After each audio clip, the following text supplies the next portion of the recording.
A palavra de Deus hoje é tremenda, aquilo que eu vou trazer para a sua vida. A série é Vida Sobrenatural.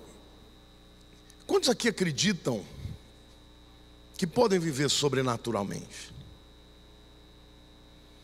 O que significa viver sobrenaturalmente? Ouvir fé? Sim. O que é uma vida sobrenatural? Como a palavra diz, sobrenatural. É uma vida que está além, é superior aos recursos naturais. Quantos creem que esses recursos estão disponíveis para você? Porque tem gente que pensa que essas coisas só acontecem para alguns, né? Para algumas pessoas predestinadas, muito abençoadas, de muita fé. Mas a verdade é que a vida sobrenatural é um chamado de Deus para todos nós. Agora, para a gente experimentar isso, nós temos que ter entendimento. Olhe para a pessoa do teu lado e diga assim: entendimento é a coisa mais importante que a gente precisa ter na nossa vida. Provérbios capítulo 4, versículo 7, Salomão diz assim: o princípio da sabedoria é: adquire a sabedoria. Sim, com tudo que possuis, adquire o entendimento. O que Salomão está dizendo, irmãos, é que para você começar a ter sabedoria, você tem que ter um entendimento. Que a sabedoria é importante e o entendimento é importante. Porque quando você entende as coisas, você entende não só para que elas existem, mas você entende toda a dinâmica da existência dessas coisas. Qual é o propósito dessas coisas serem destinadas a nós? Então, o entendimento, ele é fundamental para uma vida sobrenatural. Tudo na vida começa com uma ideia. Diga ideia. Ideia é o verdadeiro coração de toda a verdade. Quando uma ideia, ela é elaborada, nasce os preceitos. Preceitos são aqueles embasamentos da verdade. Davi, no Salmo 119, muitas vezes ele diz assim: ensina-me os teus preceitos. Os preceitos, quando eles são elaborados, eles formam conceitos.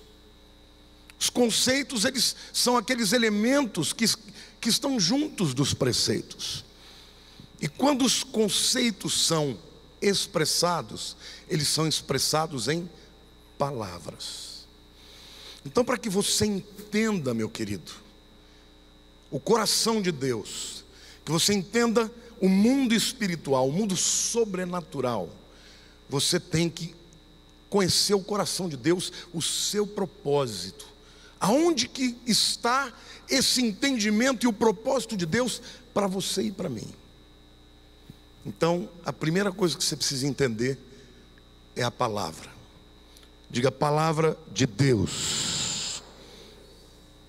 A palavra de Deus, de Gênesis a Apocalipse, é o relato do que Deus pensa para o mundo, o que Deus quer para o mundo e como Ele vai fazer para que a sua vontade seja estabelecida. Amém? Diga: eu preciso entender a palavra de Deus. Mas a palavra de Deus, além de ser no Velho Testamento a Tanar, né, que é a Torá, o Naviim, os Ketubim, ou seja, os livros de Moisés, a Torá, os escritos e também os profetas, a palavra de Deus foi acrescentada com o Novo Testamento, com a nova aliança. Então nós precisamos entender a palavra de Deus. E a gente vai perceber que de Gênesis a Apocalipse tem um assunto: revela Deus, o Rei, o seu reino e a sua família. Olhe para a pessoa do teu lado e diga assim: segundo as Escrituras, Deus é Rei e nós, seus filhos, somos príncipes. Você crê nisso? Então, para você ter uma vida sobrenatural, você já precisa entender isso, o conceito de reino que está na palavra de Deus. Quando Jesus foi tentado pelo inimigo e ele venceu aquela tentação, a primeira pregação dele foi lá em Mateus 4,17. Daí por diante, passou Jesus a pregar e a dizer: arrependei-vos, porque está próximo o reino dos céus. A palavra arrependei-vos, diga arrependei-vos, significa mudança de mente, metanoia, mudança de mente. Arrependimento não é, ai, como eu estou triste, como eu estou chateado. Não, arrependimento é mudança de mentalidade. Portanto, para você ter uma vida sobrenatural, você tem que deixar de ter uma mentalidade pequena e passar a ter uma mentalidade superior, mentalidade do reino. Amém? Arrependei-vos, pois está próximo o quê? O reino de Deus. Jesus não está falando do reino milenar. Jesus está falando que iria se iniciar uma revolução no mundo através dos seus discípulos. E essa revolução não seria das armas, seria uma revolução das ideias, do espírito, do poder de Deus. Então a igreja precisa entender que o conceito de reino tem a ver com o propósito de Deus. E para que nós possamos estabelecer esse reino, ele abre a todos nós o mundo espiritual, e nós podemos entrar nessa atmosfera sobrenatural e viver para implantar esse reino. Olhe para a pessoa ao teu lado e diga: se prepare, que hoje você vai ouvir coisas muito importantes para a tua vida. Para vocês verem como Deus de fato tem este propósito, vocês se lembram da oração do Pai Nosso? Como é que começa a oração?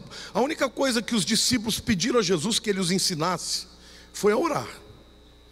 Porque certamente eles viam Jesus orar e ficavam impactados, porque ele saía de lá fazendo maravilhas. Como é que é a oração do Pai Nosso? Como é que eles começam? Pai Nosso que estais nos céus. O quê? Santificado seja o teu nome. Venha o teu reino. O que Jesus está ensinando? Para a gente pedir a Deus que o reino dos céus venha para a terra. Seja feita a tua vontade na terra, como é feita nos céus. Quantos aqui acham que é possível que o reino de Deus entre na atmosfera humana? Quantos aqui creem para mudar a sua vida pessoalmente, para mudar a sua família, para mudar o teu negócio, para mudar a atmosfera, a nação? Amém, igreja? A Bíblia diz: bendita a nação cujo Deus é o Senhor. Quando você olha para o povo de Israel, você vê pela história que foi um povo que foi perseguido durante muitos milênios, séculos e milênios. Mas porque Deus era Senhor daquele povo, a nação sempre prosperou. E mesmo no exílio, o povo era favorecido. Se você entender este conceito de que a cidadania do céu pode vir para a terra, você vai entender o que é uma vida sobrenatural. E a oração do Pai Nosso termina de que maneira? Pois teu é o reino, e que mais? E o poder e a glória para sempre. Sabe o que Deus está dizendo, queridos? Deus está dizendo que o reino dele precisa vir para a terra. E quando a gente vai para a palavra de Deus, queridos, e a gente lê o Salmo 115, versículo 16, o salmista revela uma coisa interessante. Ele diz assim: os céus são os céus de quem? Do Senhor. Mas a terra deu a ele a quem? Aos filhos dos homens. Em outras palavras, o que Deus está dizendo é o seguinte: para que o reino dele se estabeleça na terra, ele precisa de quem? De você. Você já reparou que Pedro, quando ele fala da igreja, ele diz: vós sois nação santa, sacerdócio real. Você é um sacerdote real, tem realeza. Ou seja, quando você está no cumprimento da implantação do reino de Deus, Deus te confere nobreza. Olha para a pessoa ao teu lado e diga: você não é qualquer porcaria, não. Diga: você é nobre. Quantos podem aplaudir o Senhor e dizer: eu creio?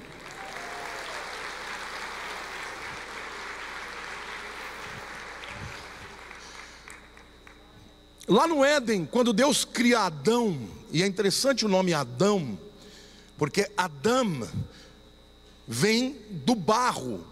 No hebraico, barro é Adamá. Então, quando você lê você lê o Gênesis, no original faz sentido, porque ele diz assim: o teu nome é Adão porque veio do barro. Faz sentido para nós, mas quando você lê no hebraico faz sentido. Teu nome é Adão porque você veio do Adamá. E Deus diz assim: crescei-vos, multiplicai-vos, enchei a terra, dominai. Esta palavra dominai no hebraico, radá, diga radá, significa reinar. Olhe para a palavra do teu lado, diga: na minha casa não vai reinar ninguém. Diga: na minha casa quem vai reinar é o Senhor, através da minha vida. Amém? Na tua escola, no teu trabalho, na igreja, quando você entende o conceito de reino, você começa a ganhar autoridade, e o mundo em torno disso começa a ser transformado, porque o sobrenatural começa a entrar na dimensão e na atmosfera do natural. Amém? Então, queridos, a Bíblia sempre que fala do reino de Deus, fala de glória. Por exemplo, o salmista, quando ele fala lá no Salmo 24: levantai, ó portas, as vossas cabeças, levantai-vos, ó portais eternos, para que entre quem? O Rei da Glória. Vai adiante. Quem é o Rei da Glória? O Senhor forte e poderoso, o Senhor poderoso nas batalhas. Queridos, esse trecho da Bíblia é uma profecia de que quando Jesus ressuscitou e Ele entrou nos céus, Ele entra nos portais da glória, e Ele é recebido não mais como um servo, mas agora como rei. Amém? Glória a Deus. Diga para o teu lado, diga: o Deus a quem você serve é rei. Diga assim: o teu chamado é real. Diga: o meu sacerdócio é real. Amém, igreja? Então a primeira consciência que a gente tem que ter é que nós somos um reino de Deus na terra. E para isso nós temos que viver nestas leis, nesta dimensão. Inúmeras vezes Deus falava com Israel: se vocês cumprirem a minha lei, os meus preceitos, nenhuma nação da terra te resistirá. Mas toda vez que Israel saía da vontade de Deus, as nações vizinhas dominavam sobre ela. Diga assim: quando a lei de Deus opera na minha vida, o sobrenatural acontece. Amém? Glória a Deus. Primeiro entendimento que a gente tem que ter: o nosso Deus tem um propósito para este mundo: estabelecer o seu reino. E o seu reino será estabelecido através dos seus súditos, que são todos reais. Vós sois sacerdócio real, nação santa, povo de propriedade exclusiva. Você pertence ao rei. Diga: eu pertenço ao rei. Então quando você se aproxima de Deus, Ele não é um velho de barba branca, Ele não é um homem decrépito, um coitadinho que está lá no céu e não sabe o que está acontecendo aqui. Ele é o rei de toda a terra, Ele é o rei do universo, e Ele controla todas as coisas na palma da sua mão. Mas este Deus tem o objetivo de implantar o seu reinado na terra. A Bíblia diz que Deus escolheu a nação de Israel para ser luz aos gentios, e através deles veio o Messias Jesus. Mas e hoje, nos dias que vivemos? Tudo isso que você falou, pastor, é muito bonito, mas e o mundo que a gente vive hoje? Você precisa entender o mundo que você está vivendo também.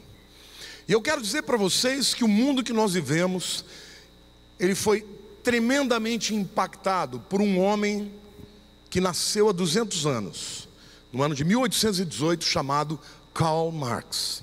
Quantos já ouviram falar de Marx? Karl Marx, ele acreditava, ele desejava, ele sonhava que no futuro houvesse um mundo perfeito aqui na terra. Este mundo era um mundo utópico. Ele cria numa utopia, que é um conceito um pouco mais antigo, de Thomas More. No grego, utopia, u é não e topos é lugar. É um lugar que não existe. Karl Marx acreditava que nesta sociedade igualitária não haveria diferença de classes. Não haveria uma relação de poder, não haveria chefe e empregado. Não haveria Estado, não haveria governo. Só que ele dizia o seguinte: isso não vai acontecer naturalmente. Antes disso acontecer, precisa haver uma revolução armada, que ele chamava de uma revolução pan-europeia, de toda a Europa, chamando também de revolução do proletariado. Quem já ouviu falar sobre isso? Proletário é o trabalhador. Literalmente ele estava dizendo: o trabalhador vai tomar o poder dos que detêm os meios de produção. O dono da fábrica vai deixar de ser dono, e quem vai ser o dono vai ser o trabalhador. Ele acreditava nisso, que um dia o mundo evoluiria para uma guerra pan-europeia, onde trabalhadores de todas as nações se juntariam e se uniriam contra os senhores, contra os patrões. Karl Marx morreu sem ver isso acontecer. Ele acreditava que a religião era um entrave para isso. Ele não foi muito além, ele não teve uma visão muito aprofundada disso. Mas quando ele disse que a religião era o ópio do povo, é porque naquela época o ópio era usado como analgésico. Uma pessoa tinha uma dor muito grande, estava no final da vida, ela comprava o ópio, e o ópio acabava tirando a dor. Você sabe que os remédios mais potentes analgésicos hoje são opioides, né? Tramal e outros mais aí que tem esse princípio ativo. Então ele dizia assim: como o ópio é muito caro, gente pobre não pode pagar, eles vão para a religião. Porque a religião tira a dor do mesmo jeito, porque ela traz esperança. Só que para ele isso era uma coisa ruim, porque uma pessoa bem resolvida, com esperança, não fazia revolução. Então ele achava que tinha que acabar com isso. Morre Karl Marx, e vem logo no início do século XX a Primeira Guerra Mundial. Foi uma guerra enorme, e houve nesse momento um grande impacto no marxismo, especialmente os teóricos. Porque ao invés dos trabalhadores do mundo se reunirem para lutar contra os patrões, o que aconteceu na Primeira Guerra, que era uma guerra de país contra país. Então o trabalhador da Alemanha lutou contra o trabalhador na França ou na Inglaterra, e eles então ficaram em crise teórica. Mas pera lá, não aconteceu a guerra que a gente esperava, por quê? E aí surgiram duas linhas muito importantes para você entender o que está acontecendo nos nossos dias. O primeiro homem é o chamado Antônio Gramsci, um italiano fundador do Partido Socialista na Itália. Gramsci, quando visitou a União Soviética, ficou chocado com a rudeza, com a maldade de Stalin e dos milhões de trabalhadores russos que estavam sendo mortos pelo partido. Ele falou: mas como é que pode isso? Como é que o comunismo se tornou isso? E ele percebeu o seguinte: que o partido e o Estado, ele tinha uma estrutura capitalista, embora uma ideologia comunista.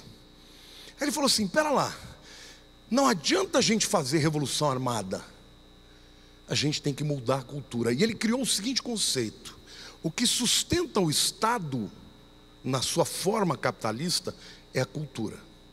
E a cultura para ele é o quê? A cultura é a religião, a filosofia, a arte. E ele disse: ao invés de você mudar a infraestrutura, que é a economia, você muda a superestrutura, que é a arte, que é a cultura. E aí nasceu o marxismo cultural. Ele começou a dizer que era necessário você mudar essa estrutura capitalista na sociedade. Ele dizia: o que sustenta o Estado é a cultura. O que sustenta a cultura é o autoritarismo. E o que sustenta o autoritarismo é a família patriarcal. Olha para o teu lado e diga assim: aí nasceu o marxismo cultural. Sabe o que o marxista cultural acredita?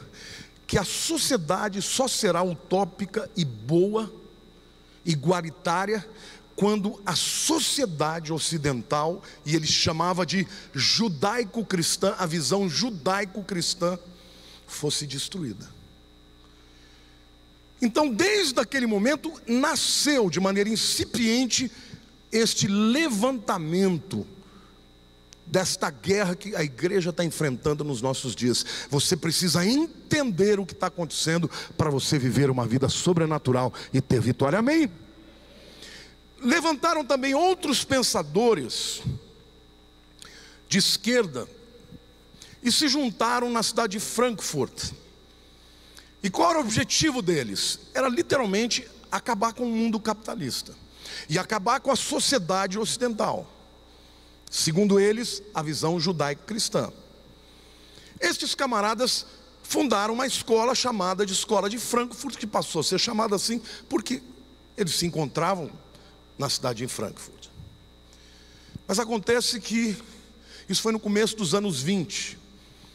No início dos anos 30, ascende ao poder na Alemanha um homem chamado Adolf Hitler.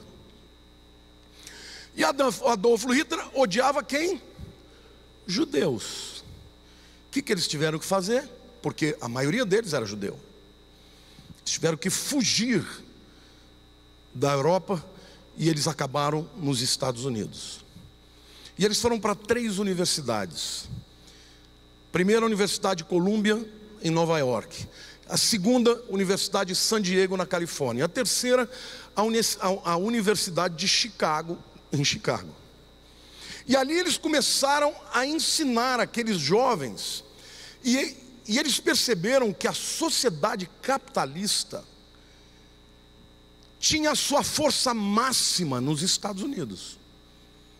E como eles acreditavam que a razão disso era literalmente a visão judaico-cristã, eles começaram a trabalhar para que aquilo fosse destruído, desconstruído. Um deles, os 3 mais famosos, é o Horkheimer, o Marcuse e também o Adorno, Theodor Adorno, que são os 3 mais famosos que tiveram impacto na sociedade, embora o Karl Korx foi o que iniciou tudo e o Felix Weil que foi o que financiou. Mas quando foram para os Estados Unidos, esses foram os 3 mais importantes. O Horkheimer escreveu um livro chamado Teoria Crítica, que eu estou lendo, passei da metade já. Nesse livro ele ensina que as pessoas têm que criticar tudo. Você já viu escolas que falam, nossa escola é bacana, porque ela ensina o aluno a pensar de maneira crítica. Mas eles criticam o quê? A visão judaico-cristã. Você já ouviu falar de escola desconstrutivista? Esse nome bonito. O que eles desconstroem?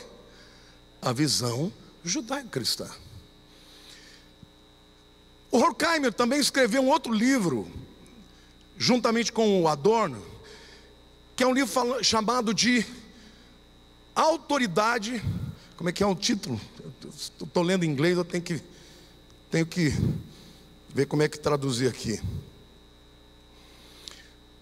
A personalidade autoritária. Nesse livro é muito interessante. Ele cria uma escola F de fascismo.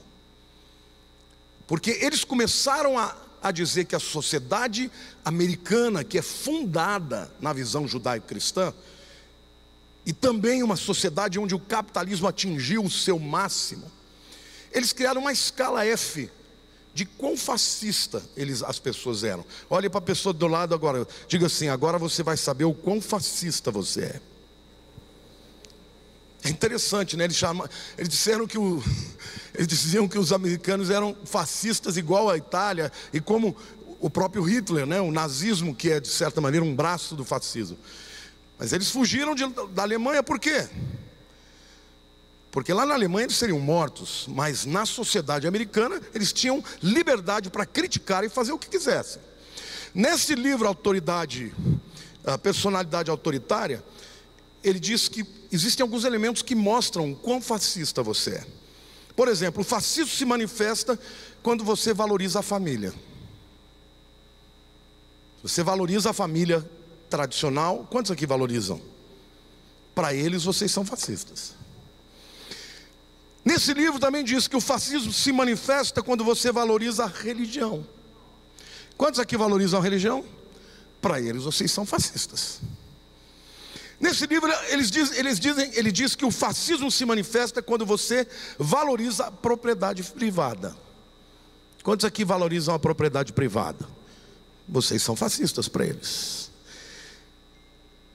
Quantos aqui valorizam o mercado livre? Fascistas. Eles é que dizem. Quantos valorizam a sexualidade tradicional entre homem e mulher? Fascistas. Vocês perceberam qual que é o viés? Qual é a intenção deles? E esses camaradas, eles foram muito brilhantes.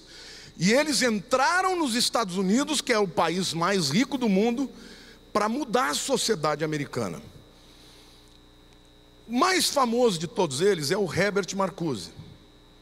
E o Herbert Marcuse, esse livro eu já li, é muito interessante. Ele escreveu um livro chamado Eros e Civilização, onde ele faz uma análise da psicanálise de Freud.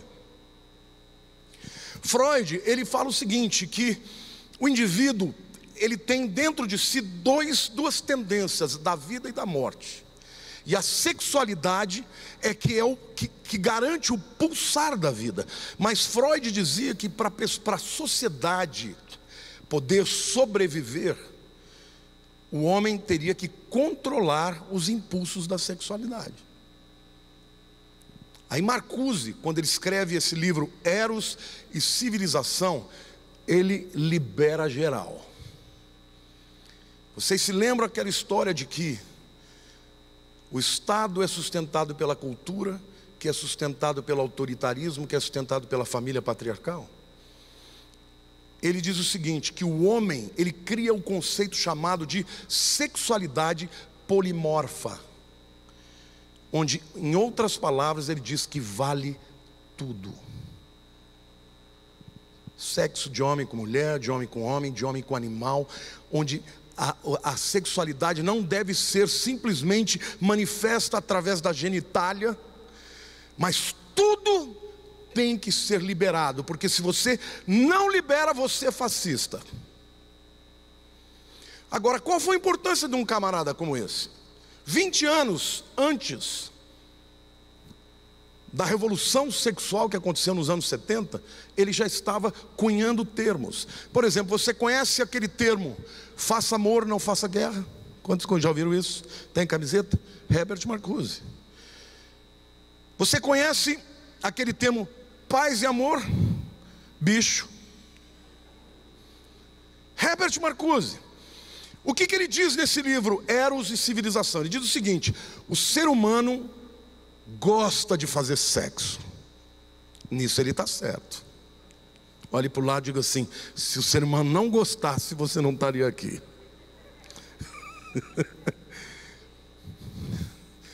Então ele diz isso. O ser humano gosta de fazer sexo, mas a sociedade capitalista, ocidental, judaico-cristã reprime.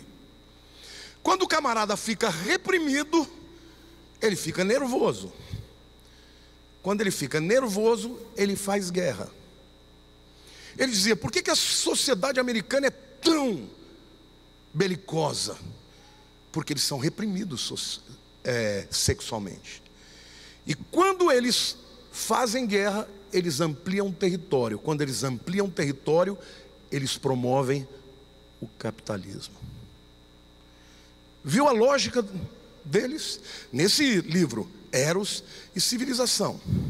Então, quando os americanos, por exemplo, entraram na guerra do Vietnã, por que tinha tanta gente contra? Porque, segundo eles, seria um mal para os americanos livrarem o Vietnã do comunismo. Vocês sabem que na guerra da Coreia, a Coreia se dividiu em Coreia do Norte e Coreia do Sul. A Coreia do Sul foi defendida pelos americanos, e a do norte ficou com os vermelhos. Eu pergunto para você, qual ficou melhor? A do norte ou do sul? Eu nunca vejo ninguém da Coreia do Sul querendo atravessar a barreira de noite, de madrugada. Eu quero ir lá, eu quero que o Kim Jong-un seja o meu líder. Você não vê isso. Você está vendo sempre os norte-coreanos querendo entrar na Coreia do Sul. Então os americanos fizeram um favor para a Coreia do Sul. Agora, por que eu estou falando isso tudo, gente? Porque esses camaradas criaram os conceitos que estão hoje dominando a nossa cultura. Ideologia de gênero nasceu lá. A quebra da aliança do casamento, do matrimônio, o divórcio, eles falaram, precisamos promover o divórcio. Aborto nasceu lá. Sexualidade polimorfa nasceu lá, neste conceito de marxismo cultural, porque o objetivo deles é acabar com a sociedade capitalista. Mas segundo eles, o que sustenta a sociedade capitalista é a visão judaico-cristã. Em outras palavras, a Bíblia. Politicamente correto nasceu lá. Sociedade americana que sempre defendeu o free speech, que é a liberdade de expressão, começou a ter problema, porque as pessoas já não podiam mais se expressar. O politicamente correto nasceu ali. Então, queridos, entendam uma coisa: o que nós estamos vivendo hoje, a luta das culturas, não é uma coisa que aconteceu por acaso. É uma agenda do marxismo cultural. É contra isso que a igreja luta hoje. Quantos aqui creem que o reino de Deus é mais forte do que isso? Queridos, o reino de Deus derrubou o Império Romano. O reino de Deus transformou a sociedade europeia. O reino de Deus tem se espalhado no mundo inteiro ainda hoje, porque o poder de Deus é maior do que o poder do engano. Amém? Agora nós precisamos entender que mundo é esse que nós estamos vivendo. É esse mundo onde aquilo que parece ser oriundo de um coração que ama o próximo, coitado, não é daí não. O que está por detrás de tudo isso? Nas escolas, o Pondé, ele fala uma coisa muito interessante. Ele diz assim: a esquerda perdeu no mundo inteiro na questão econômica. Não tem um país que tenha sido governado pelo comunismo que tenha se tornado mais rico. Mas numa coisa eles venceram: na produção intelectual.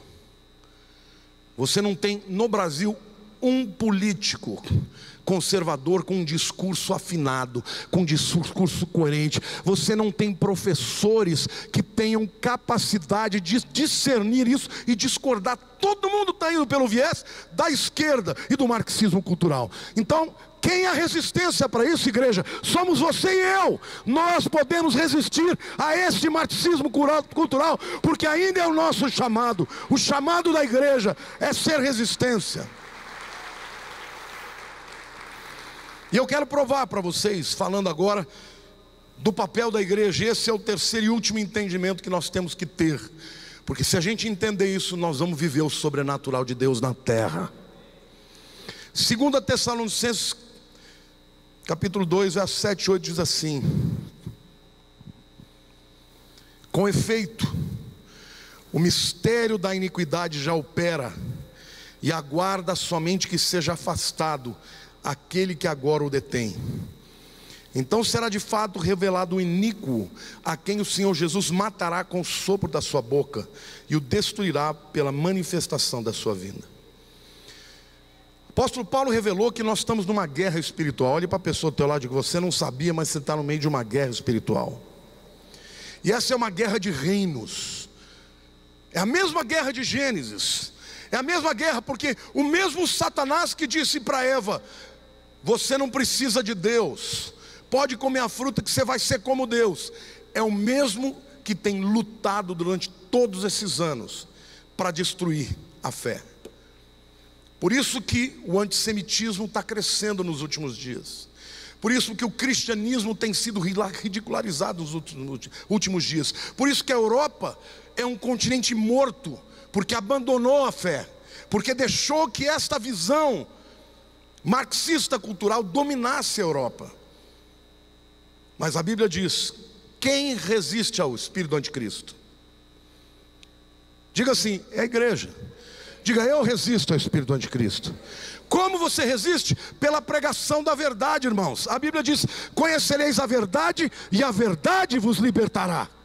O que eu estou fazendo aqui é descortinando a verdade. Eu estou revelando coisas que vocês talvez nem ideia tivessem, para saberem contra o que vocês estão lutando. Quando seus filhos vão para as universidades, é esse tipo de discurso que eles vão ouvir: abandonem a fé, isso é caretice, isso é ridículo para o século 21. Mas na verdade é contra isso que a igreja luta hoje. Mas como você pode resistir? Diga assim: pelo poder do Espírito Santo. Atos 1, de 6 a 8 diz assim: então os que estavam reunidos lhe perguntaram: Senhor, será este o tempo em que restaures o reino a Israel? Respondeu-lhes: não vos compete conhecer tempos ou épocas que o Pai reservou pela sua exclusiva autoridade. Queridos, não importa quando o dia que Jesus vem, não interessa. O que interessa é que enquanto nós estivermos aqui, nós temos uma obra para fazer. Olhe para a pessoa do teu lado: não importa quando ele vem, importa é a obra que você tem a fazer aqui. E aí ele disse mais: mas recebereis poder ao descer sobre vós o Espírito Santo, e sereis minhas testemunhas, tanto em Jerusalém como em toda a Judeia e Samaria, e até onde? Até os confins da terra. Glória a Deus, irmão, você crê nisso?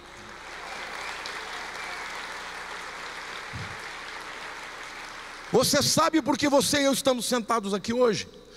Porque a profecia de Jesus se cumpriu. Deus mandou o Espírito Santo, e naqueles 120 que estavam lá no cenáculo, que receberam no dia de Pentecostes o Espírito Santo, o poder de Deus se manifestou, e eles saíram como testemunhas, e ninguém, nem o Império Romano pôde detê-los.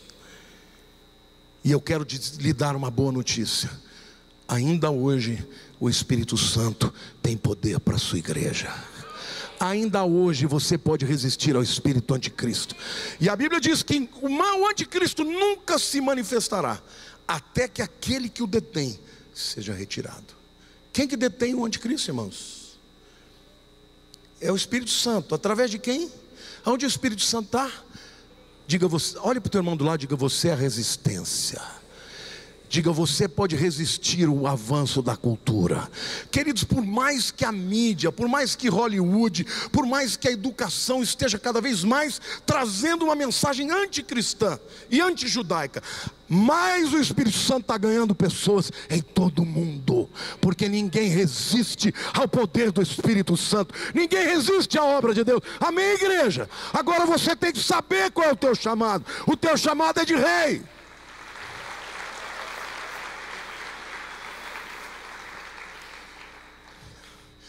É interessante porque toda vez que fala do reino de Deus, vem uma palavra do lado, junta, que se chama glória. Pois teu é o reino, teu poder, tu é a glória. O que é glória, irmãos? Glória, no hebraico, a palavra é kavod. Diga, kavod. Kavod é peso. Porque originalmente alguém honrava, glorificava alguém através de ofertas em peso em ouro.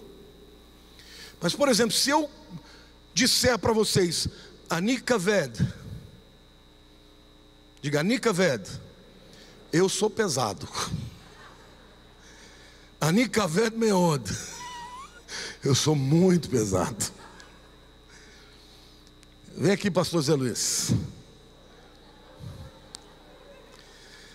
O Zé Luiz tem a metade da minha glória,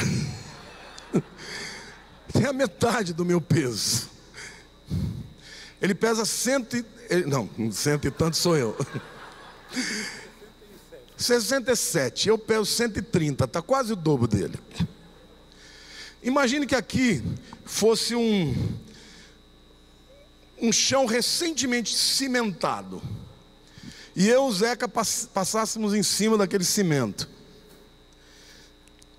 provavelmente,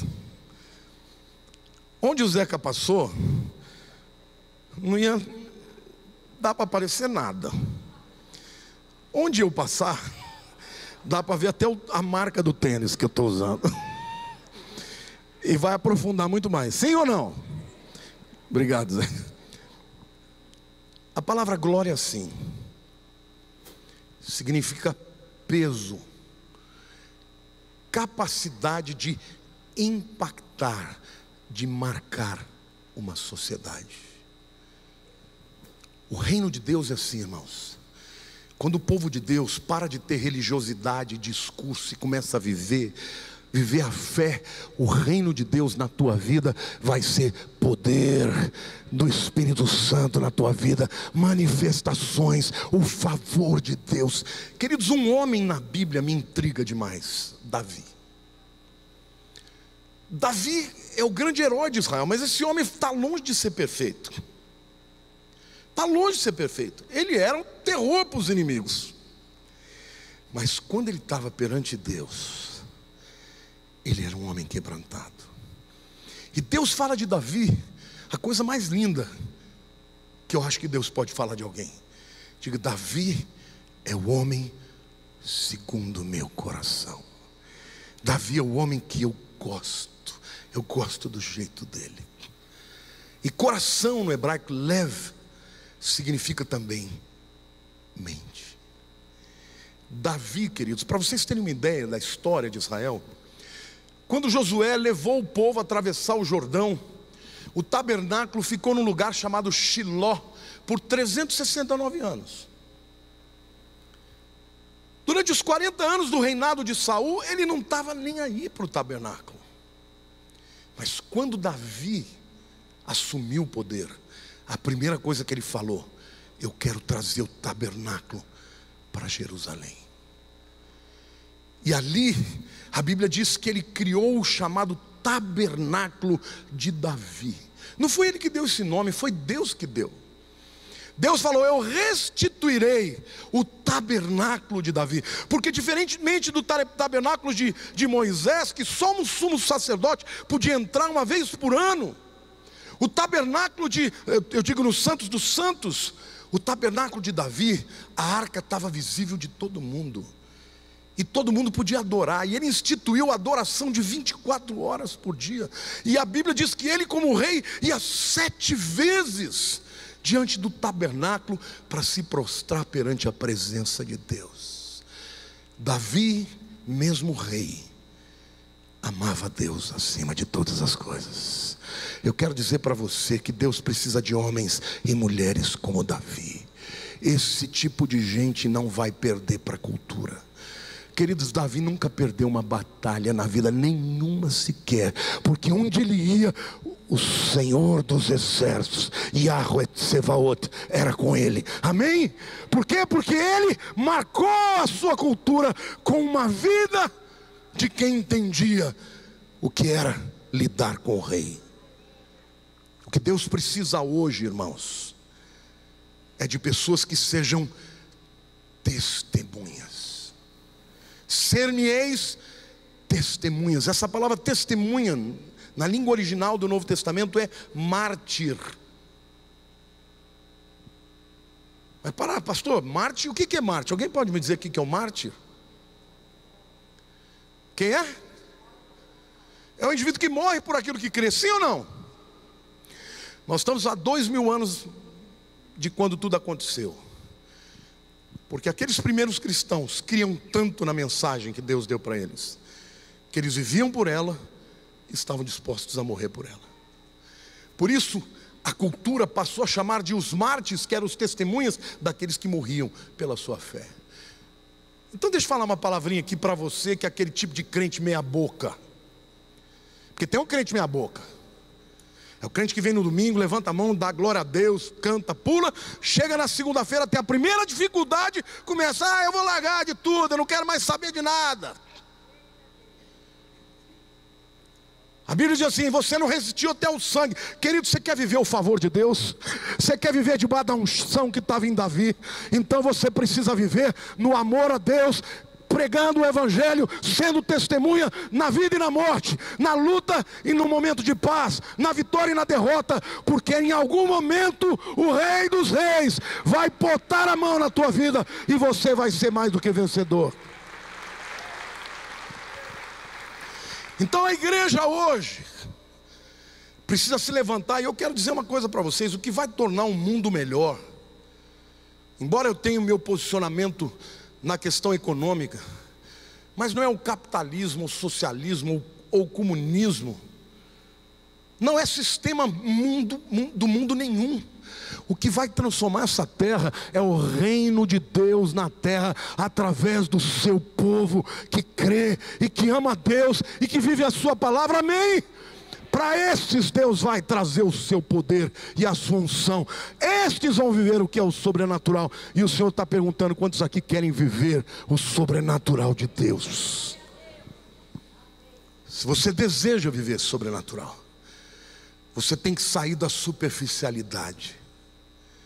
Porque tem gente que pensa que pode ter um pouco de cada mundo. Não, eu quero o reino de Deus para as coisas que me interessam. Para as outras que não me interessam, eu quero viver a cultura. O teu chamado é de contracultura. O teu chamado é para estabelecer o reino de Deus, a verdade de Deus. E essa verdade, Jesus prometeu: passarão os céus e a terra, mas as minhas palavras não passarão. Então, Marcos morreu há 200 anos e ele nunca viu se cumprir o que ele profetizou. Aliás, o marxismo é uma crença, porque não existe nada de científico lá, é crença. E tem muitos crentes que são mais marxistas do que crente, talvez nunca tenham se convertido. Porque eu não consigo entender você defender um sistema que diz que a religião é um ópio, que o relacionamento de marido e mulher é ruim para a sociedade, que a liberdade não é bom. Eu não consigo entender um cristão que defende isso. Nós não temos que defender bandeiras nenhuma bandeira. Nós temos que defender a palavra de Deus. Esse é o seu chamado, esse é o seu legado. É nesta palavra que tem poder, e é nesta palavra que você vai viver o sobrenatural de Deus. Quantos aqui querem isso? Então feche seus olhos, igreja.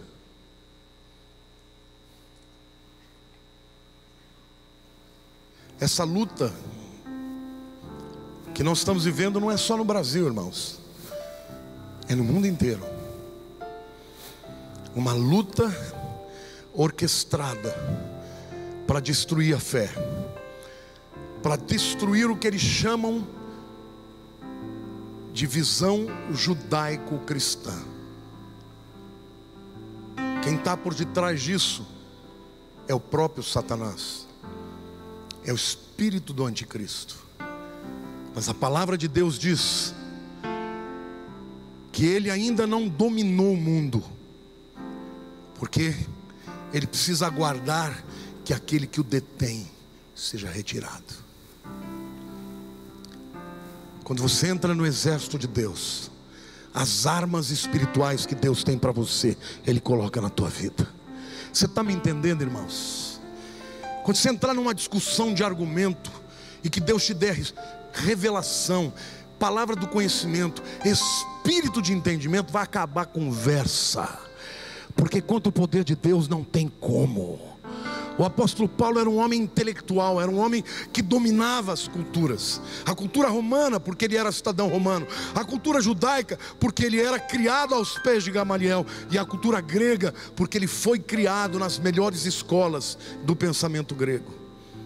Perseguiu os cristãos, até que Jesus se revelou a ele. E eu quero te dizer, esse Jesus ainda se revela hoje, e vai usar você.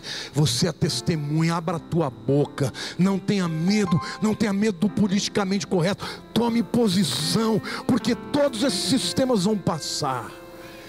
Se você estiver cheio do Espírito, não tem ninguém que o inimigo vai reter na tua vida, na tua família, na tua casa, porque Deus vai te dar poder para isso.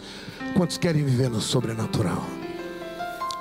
Diga assim: oh meu Deus, perdoa-me, Pai, quando eu duvido da tua palavra. Perdoa-me, Senhor, pela frieza do meu coração, quando eu escolho os meus caminhos que não são os teus caminhos.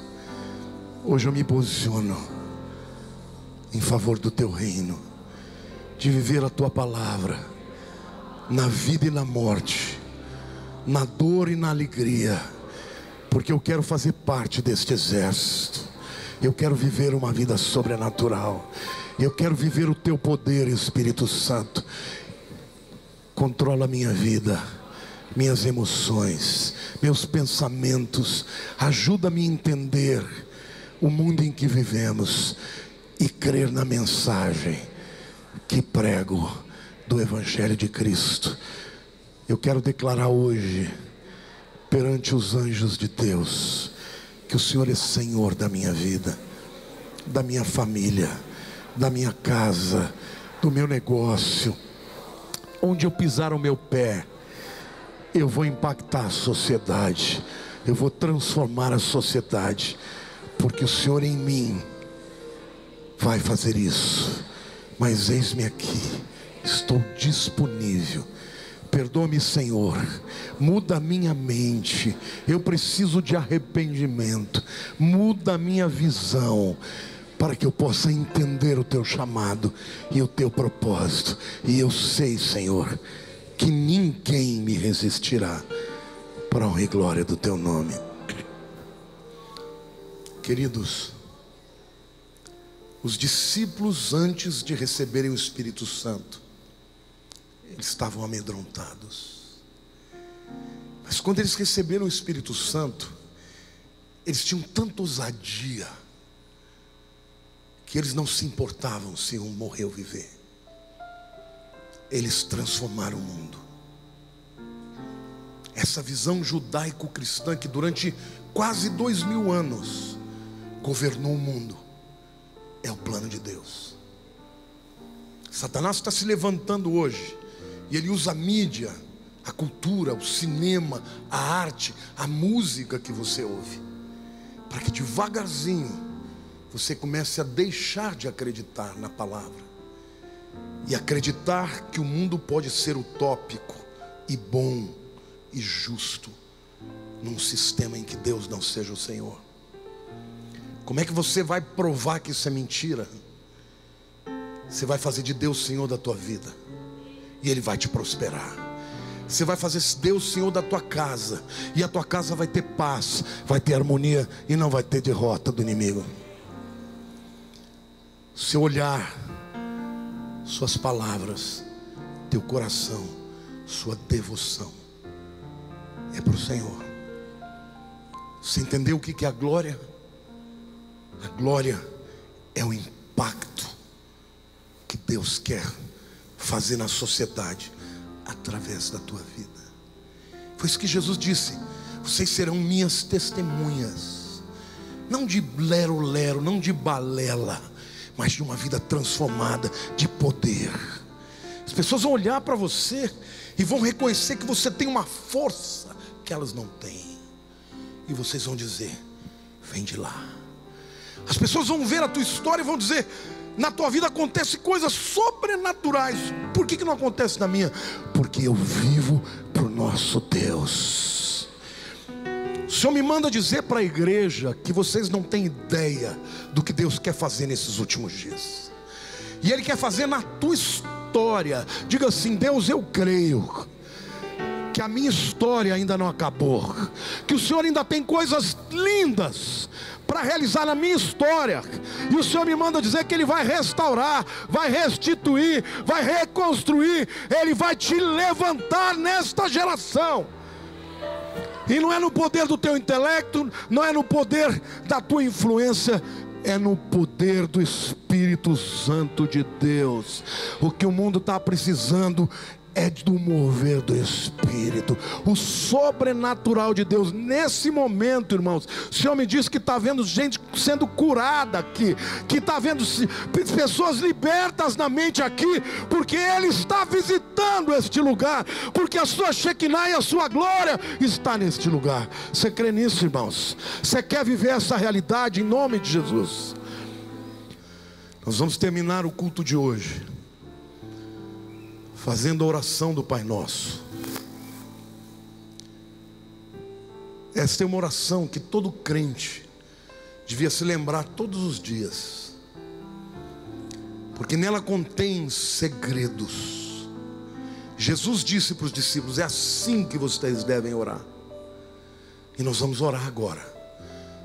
Pai nosso que estás nos céus, juntos, santificado seja o teu nome. Venha o teu reino, seja feita a tua vontade, assim na terra como nos céus. O pão nosso de cada dia nos dai hoje. Perdoa as nossas dívidas, assim como nós perdoamos aos nossos devedores. E não nos deixes cair em tentação, mas livra-nos do mal. Por quê? Por teu reino e o poder e a glória para sempre. Amém. Aplauda o Senhor, glorifique a Deus.